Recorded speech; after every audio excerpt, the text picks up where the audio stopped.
Hola Irina, bienvenida al curso, gracias por estar con nosotros. Hola, hola a todos, gracias por la invitación, Nati.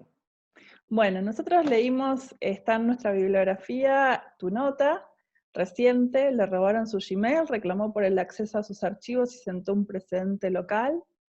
Es una nota que está muy bien escrita, muy bien construida y que trata un tema muy común, que es el robo de datos, puede ser, pero que también tiene una cuestión muy común que es la cuestión de las jurisdicciones, ¿no? ¿Qué pasa cuando uno construye una nota en donde intervienen empresas que son multinacionales y hay involucrados países, en este caso un país latinoamericano como es el nuestro, que es Argentina?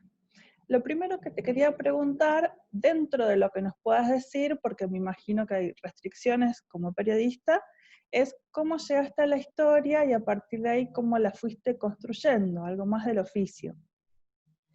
Me contactan desde la Agencia de Información Pública para mostrarme el fallo diciéndome que lo iban a publicar en la web y que luego iban a presentar la gacetilla.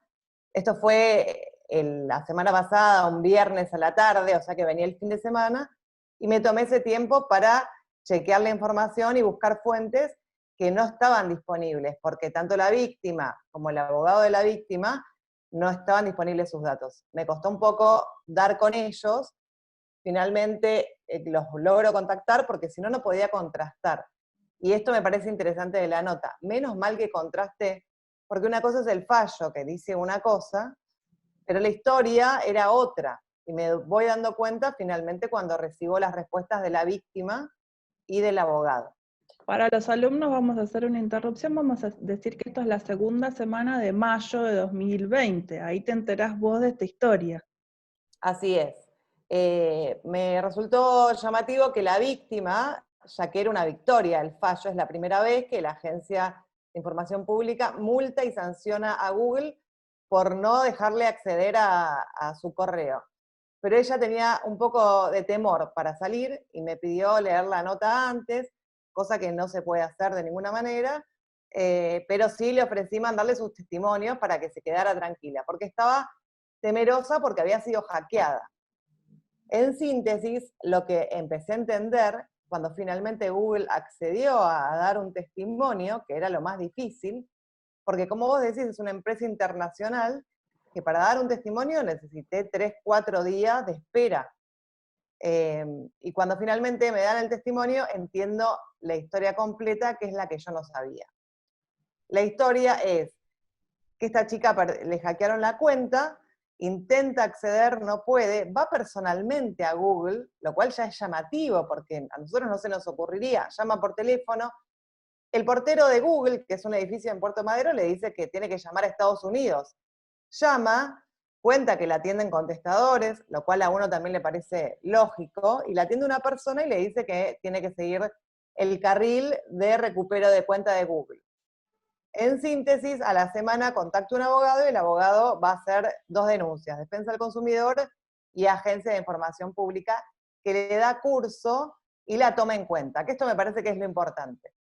Ah, Pero podemos hacer ahí sí, ahí lo que vemos en este artículo que te toca escribir, que tiene toda una complejidad, es que vemos que hay una jurisdicción internacional, digamos que es Google Internacional, pero que también el hecho sucedió en un territorio que es el territorio local. Y entonces ahí sí. ya se mezclan dos jurisdicciones. ¿Y cómo sigue la historia? Google Argentina siempre dice que ellos tienen oficinas comerciales y que no son responsables de esa área, pero la jurisprudencia, que es la que cita esta resolución, cita un caso de España similar y un caso de Mendoza similar, donde Facebook Argentina tiene que tomar acciones por un caso de derecho al olvido por un niño que estaba recibiendo acoso en Internet. A raíz de eso determinan hacer el fallo. Pasó muy poco tiempo porque la denuncia se presenta en octubre, noviembre, y esto sucede en abril, es la resolución, y finalmente se notifica en mayo.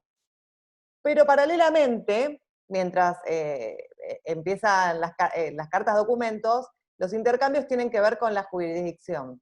Google siempre diciendo que ellos no son responsables, la parte de Argentina, de esto, derivando la parte de Estados Unidos. Pero lo más importante es que dicen que solo pueden entregar datos mediante una orden judicial y que no reconocen a la Agencia de Información Pública como autoridad para esto. Un problema entre la ley de datos personales y la Constitución. Finalmente, como la agencia sí es órgano de autoridad, determina sancionar y multar.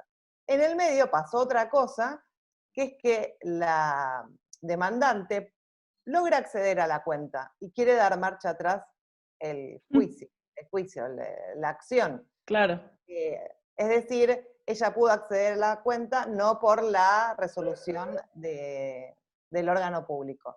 Sin embargo, es un final feliz porque ella pudo acceder a la cuenta y la agencia termina multando a Google por no responder a la iniciativa. Desde Google dicen que ellos cumplen con proteger a los usuarios y que no podían determinar la autenticidad del usuario.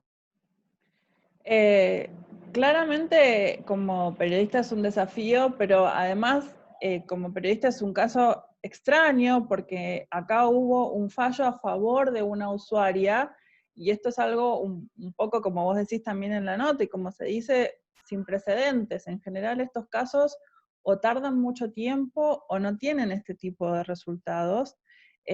Justamente porque en los casos de datos personales lo que hay es esta cuestión de jurisdicciones, que las empresas multinacionales lo que dicen es nosotros tenemos en general oficinas comerciales o de marketing, etcétera, en los países, pero no tenemos digamos, capacidad de resolución de este tipo de problemas. Sí, sin embargo, no lo resolvieron Claro. con multa y sanción. Si ella no hubiera ingresado por sus propios medios, tampoco hubiera ingresado, hubiera sido más largo. Pero es un interesante antecedente. Claro. Y esto acá, en cuestión del oficio del periodista, es interesante, y una cosa que hablamos en este módulo con los alumnos, es que las cuestiones de datos personales requieren que nosotros estemos muy, muy informados respecto de las leyes de datos personales, pero no solo de nuestras leyes de datos personales, sino de las legislaciones que hay a nivel internacional, pero a nivel de otras regiones. Hoy, por ejemplo, con el Reglamento General de Protección de Datos de la Unión Europea, muchas veces hay antecedentes o fallos en otras regiones que impactan en los casos locales, entonces es importante que los conozcamos. Así es un tema complejo y también uno tener cuidado de tratar de leer bien la historia, porque yo realmente la fui entendiendo a lo largo de estos días y la terminé de entender el día que la cerré, y tener mucho cuidado, no hay que confiar totalmente en lo que te dice ninguna fuente, y hay que tratar de acordarse siempre eso. Y otra cosa muy importante es aclararle, porque me solicitaron esto de mostrar la nota antes, o de si va a aparecer tal nombre, tal dirección, con respecto a hacer como una publicidad gratuita, que no hay manera en el periodismo. Ujú. El editor siempre tiene la última palabra, y que no es nuestra culpa.